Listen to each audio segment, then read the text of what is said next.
I'm your host of the most welcome 23. Joining me for The Boy I Hate, Chapter 11. Tristan is already in the car by the time we return. He doesn't even acknowledge your presence, and instead silently thrums his fingers on the wheel in a sign of impatience. I messed up. I shouldn't have gone off on him like that. I was just so angry. That damn nosy server stirred up so many doubts and things I don't want to think about. But it's not her fault. I should have spoken to Tristan sooner. Maybe at the beginning of the trip. Then again, I had so many opportunities over the years. Maybe that's why all these memories keep bubbling up to the surface. Tristan has been really decent. I feel like we understand each other a lot more now. Especially after last night. Then I had to go and ruin it all. I need to fix this. I'll talk to him. Tristan, about earlier, I'm plucking your iPod from the cup holder. Tristan wordlessly hands it to you before starting up the car. I'm not in the mood for talking. Keep yourself busy. Put on your earbuds and hit play on the next audiobook. Regret sours in your stomach. You close your eyes, hoping that the soothing voice of the narrator will help you sleep and take you that much more quickly to New York. 4 chapters in the adventures of Princess Buttercup, something startles you in the back into the present. The car is slowly, steadily dropping in speed. You search past the window to find a clue as to why you're stopping. There's nothing but a pitch-black 2-lane highway. It's the middle of nowhere. What are you doing? Don't tell me we're going on a restroom break. But this doesn't feel like a controlled stop. This car is gradually slowing down. We ran out of gas, didn't we? Tristan's face is unreadable as he steers the car off the highway. Putting it into park, he grabs a jacket from the back seat. I filled up less than 3 hours ago. Then why is the car stopping? It's gotta be the entire old clunker. I can't believe this. I told you this could happen. This car is older than you and me combined, and it figured its time is up. Now we're stranded. Tristan grunts in response as he pops open the hood. Pulling out a cell phone from his jacket, he flips on its flashlight function. Something's wrong, but it's too dark to see what. You get out of the car and join him outside, peeking into the engine. In the darkness, all you make out are the shadowy lumps of metal. Shit! Can't make any calls. There's no phone service out here. I have nothing either. What are we gonna do? You're going back to the car. I'm going to try and find help. He's going to leave me here, alone at night, in the middle of nowhere, with a dead car and no reception, while he goes and tries to find help on foot for hours away. No way, that's like a horror film waiting to happen. We should go together. Like hell I am, I'm coming with you. Tristan takes a deep breath and you wait for him to argue with you. Fine. Huh. I'm surprised he didn't put up a fight. I imagine he'd say things like, it's too dangerous, and let me be male chauvinistic jerk and take care of you. Really? Really? Yeah, hold that against him. Yeah, when did masculinity become a thing, you know? I'm heading out. Hurry up. Quickly lock up the car, catching up to Tristan. The two of you walk down the shoulder of the dark highway. Where are we? How close are we to the next town? Iowa. Well, that's helpful. Has this ever happened to you before? No. Are you sure we're not out of gas? Yes. These one-word answers are getting tiring. How do you know we're not out of gas? Silence. This is getting on my nerves. I'll try another question. I mean, the guy just said he filled up the gas tank 3 hours ago, okay? Unless there's a hole in the gas line, you know, he's been right so far. Do you know how long it's going to take to get the car fixed? I don't know. Well, what do you know? I know my car. Oh, for sake. Tristan stops dead in the tracks, turning to look you in the eye. Do you have a problem? Yes, actually I do. I'm supposed to be at my best friend's bachelorette party in 2 days. 2. And you're giving me the cold shoulder and saying things like, I know my car. He laughs under his breath, pressing his fingers against his eye sockets. What do you want me to say, Samantha? What? I don't know. I want you to give me a real answer. Tristan's temper snaps as he quickly snatches up a rock and hurls it into the forest. That's not really a temper. That's shit. If that's the case, I did that all the time as a kid just for shits and giggles and to see how far I can throw. I still do it to this day. Oh, it must be anger. Shut up. The resulting loud crack echoes through the night. His normally confident and easy demeanor disappears as he whirls around to face you. It's my fault. Is that what you want me to say? That it's my fault? Your eyes swim with tears as frustration and regret fills you. You can't bear to see him so hurt and out of control. No, that's not it at all. I should have never agreed to this, okay? I should have said no. Tristan's eyes widen and his face immediately twists with guilt as he realizes what he just said. Agreed to what? Nothing. Don't worry about it. No, what did you agree to, Tristan? He stays silent, staring at the shadowy tree. Realization slowly dawns on you. Renee talked you into this, didn't she? You don't want to be here any more than I do. And the fact is, heartbreaking. Just knowing that Tristan didn't want to be here with me, didn't want to be anywhere near me, makes me feel so awful. In a way, you kind of didn't want to be here with him either. This is all just a huge favor to Renee, and I'm just some unwanted person. You shiver from your chilly thoughts, and crossing your arms and bracing yourself against the tide of emotion, Tristan moves closer.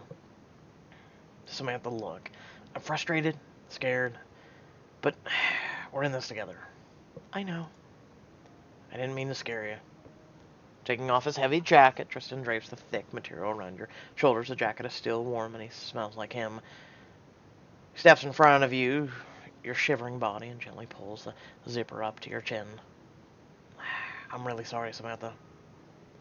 He doesn't just sound sorry about losing his temper. He sounds like he's sorry for everything I've been through, even though it's not his fault. It's like he carries the heavy weight and responsibility of the world on his shoulders, and he accepts it. What happened to you, Tristan, to make you like this? Or have you always been this way? Tristan's hand is still resting on the zipper, his thumb by your chin. He's close enough that you can feel his warm breath tickling your hair. It's so cold. Without thought, you step closer into his inviting heat, pressing your cheek against his solid chest and the kind, strong heart beating behind his ribs. I shouldn't be doing this. I'd be hurting Steven and Renee if I let myself continue. Renee's a sister that never gives a shit. Honestly, let's be honest with that. And then, I'm sure that Renee, deep down, is not an idiot, and she knows that you two have kind of a thing, or had a thing. That's the reason why she kind of pressured her brother into doing this. And so far, the story is saying we got into a relationship with Steven because he had money, career, and success. No love whatsoever. We were very begrudgingly about it. Did I miss anything, folks? I don't think I did. Not to mention Tristan. God, he must think I'm being crazy. Feels so good to be this close to him, though. I need to move away. You linger for another moment, savoring the warm heat of his body against the stark cold of the night. Take a deep breath, you get ready to pull away. You feel Tristan's other arm move, and his hand comes to rest on your hip. He presses you close to him, letting you know that he needs you there. It's as if he's given up on resisting you and the gravity that pulls you both together. You tilt your head up, looking into his face. His eyes are fixated on you as your breath mingles together. Your gaze drops to his lips. Puffs of warm air visible to the chill. The electric attraction is undeniable. This is wrong, but I can't stop. Your lips touch for the briefest moment, both of your bodies jolting at the contact. Suddenly, as if to save you from yourself, a dull set of lights shine on the two of you. It quickly grows in intensity. You break away from Tristan as the two of you catch sight of an approaching vehicle. Tristan glances at you once before taking out his phone, lighting up its screen and waving at the oncoming vehicle. Hey! Hey, over here! You turn away and straighten out your clothes. Shit! What did we just do? What did I just do? A moment later, a beat-up old van pulls up and stops by the two of you. Passenger window rolls down, and a woman shouts out at you. Oh, someone new! Holy shit! Will we be seeing you in upcoming books? Now, what in the devil's name are you two doing all the way out here? I'll speak to the woman. Let Tristan handle the explanations. Tristan points to his Mustang, barely visible down the road. My car died. We were going to find help. You chose the wrong highway for your car to die on. Nearest payphone is over 100 miles away, and we don't have a cell tower. The woman stares at Tristan suspiciously before turning her gaze on you. Where are you two headed? New York. We're from California. You two are far away from home. Yes. We're going to my best friend's wedding. You're a good friend to be traveling that far. She looks warily between the two of you, clearly making a decision. Won't sit right on me to leave the two of you stuck here in the cold. What are your names? You both introduce yourselves, hopefully, realizing that your shared fates rest in this woman's hands. I'm Patty. Hop in. You can spend the night with me, but I want no trouble. You hear? What trouble would we... I get it, but what trouble would we do? For long, you gratefully pile your overnight bags into her trunk. Two sleeping toddlers snore away in the backseat. Now that I can see Patty better, she's about my age and really pregnant. It's almost strange to see someone my age with a growing family. Why? Why is that strange?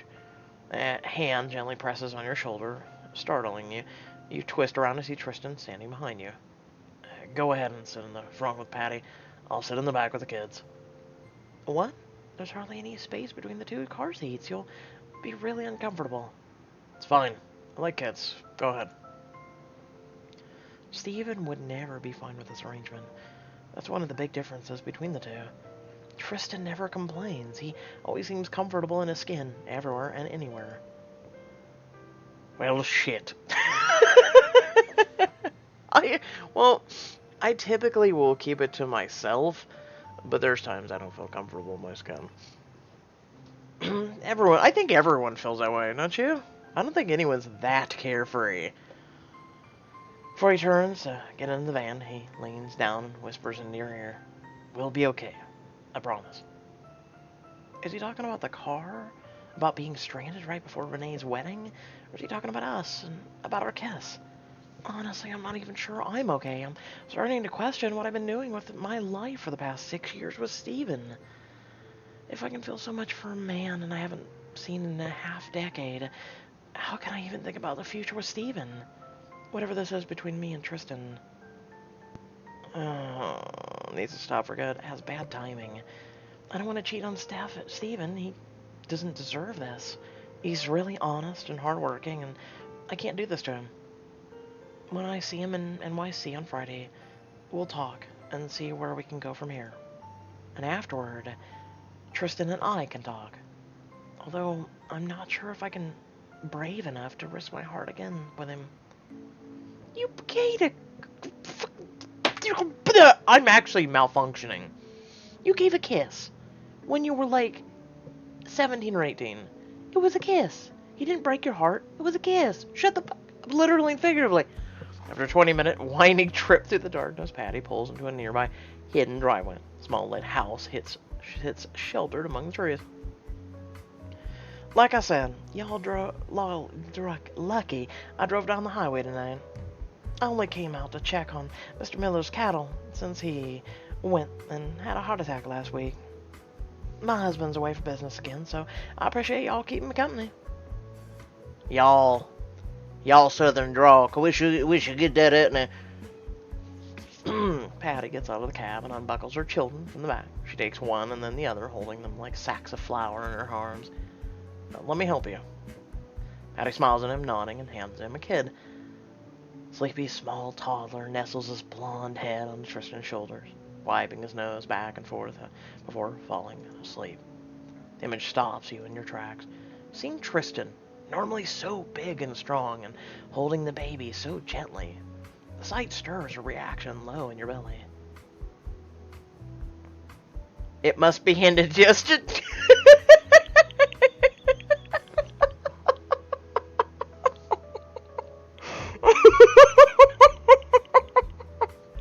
God damn it. Shut up! My desire to be a mom. But it may also be indigestion. Shit. We can't tell. I wanted this. I wanted a family sooner rather than later. A big one with 2 or 3 kids. Steven doesn't agree. He wants to be realistic, have kids in our late 30s, and just one. He wants to hold out for good medical care, stability, and a home.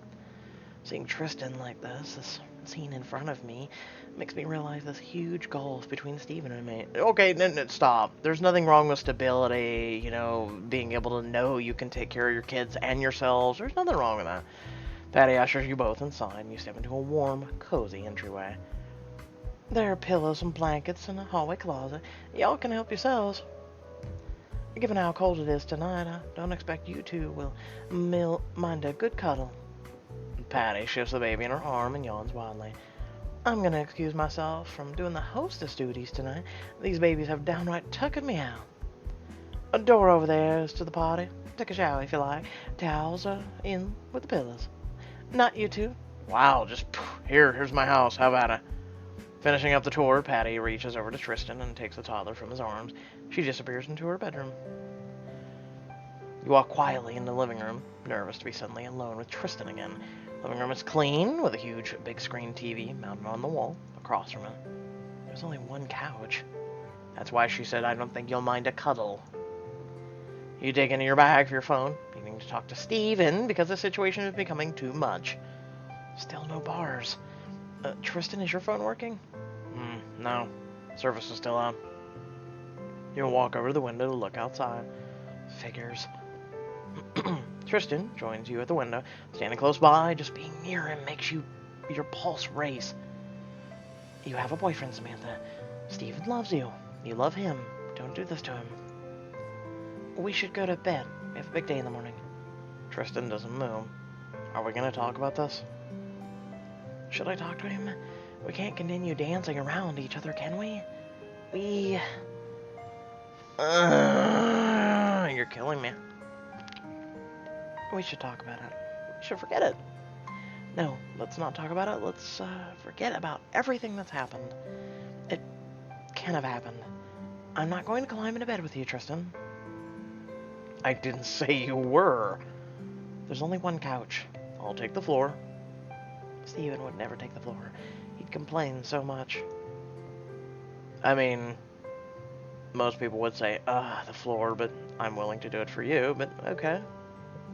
Silence stretches out uncomfortably, and you can feel tears threatening behind your eyes. Tristan watches your face. I have a boyfriend. I know. Scrub at your eyes with the back of your hand, wiping away the unshed tears. I'm gonna take a shower. Do you need anything before I go? No. Turn away from him, feeling like a coward. You should never feel like a coward for being faithful. I'm sorry about what I said in the restaurant. It's not true. You don't see his face as you walk away towards the hall, but you're glad he doesn't see yours. Why am I doubting myself and my relationship with Steven so much? Have these doubts always been there? Have I just been blind to them? And of all people, why is Tristan always the one to open my eyes and make me wish for something better? It's not bad. I just think some of the thought processes for our MC is a little dur. It always seems that way in these books, doesn't it? Thought processes of your MC is just dur. And it's not a realistic expectation of ourselves, is it? At least not me. I think she's being dumb. And I think that's one of the reasons why we have the backstory to lean on, is she's just was forced into a relationship, and she never really did love the guy. And you can fool yourself into loving someone that you really don't. It's a shame, really. That being said, I hope y'all did enjoy the video. Feel free to like, comment, share, subscribe. Head in the description below, links to social media, our Discord, and a few links to support me and my content. Greatly appreciated. Otherwise, hit that like or share button. And also, if you're a subscriber, hit that bell button if you haven't. You'll get notifications when I upload a video. Until next time, stay well, stay awesome, and I'll catch you on the next video. Thank you for watching. Peace out.